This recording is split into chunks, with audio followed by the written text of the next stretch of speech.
Bueno, bienvenidos a este cuarto video de análisis matemático en el que vamos a estar resolviendo el ejercicio número 4, que es el siguiente. En este ejercicio nos dicen que tenemos una función que es continua en el punto x0 y 0 y que además su primer derivada en ese punto es igual a 0.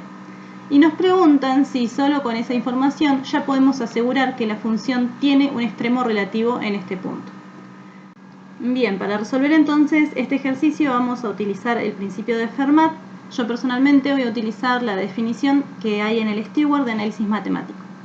El teorema de Fermat nos dice que si una función tiene un máximo o un mínimo local o relativo, es lo mismo, en algún punto, entonces su derivada primera en ese punto vale 0.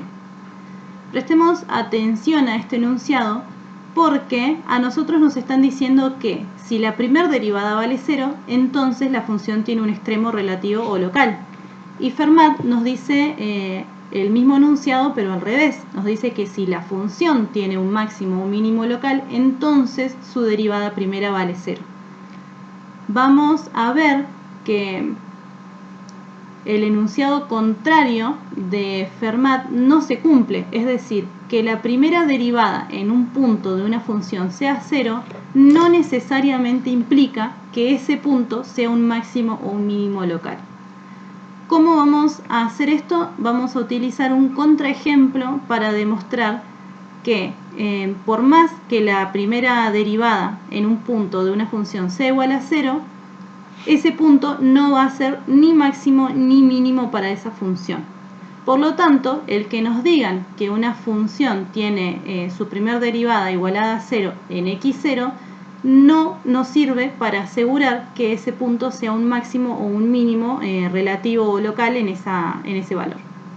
Vamos a utilizar entonces esta función del gráfico, que es la función y igual a x al cubo. Es una función bastante sencilla, pero que nos sirve para demostrar nuestro propósito y para poder responder la pregunta de este ejercicio.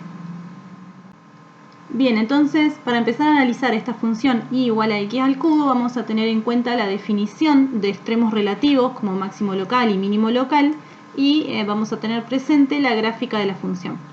El punto en el que vamos a demostrar que por más que la primera derivada sea 0, no significa que ese punto sea un máximo o un mínimo, va a ser acá en el 0, 0.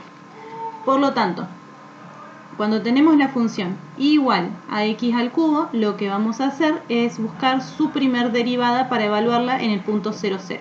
Es decir, la primera derivada de x al cubo va a ser 3 por x cuadrado. Cuando x es 0,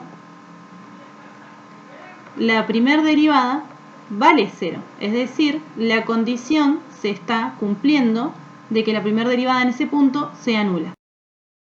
Pero cuando analizamos las definiciones de extremos relativos como máximo local o mínimo local en ese punto, podemos ver que el punto 0, 0 no cumple ninguna de las dos definiciones.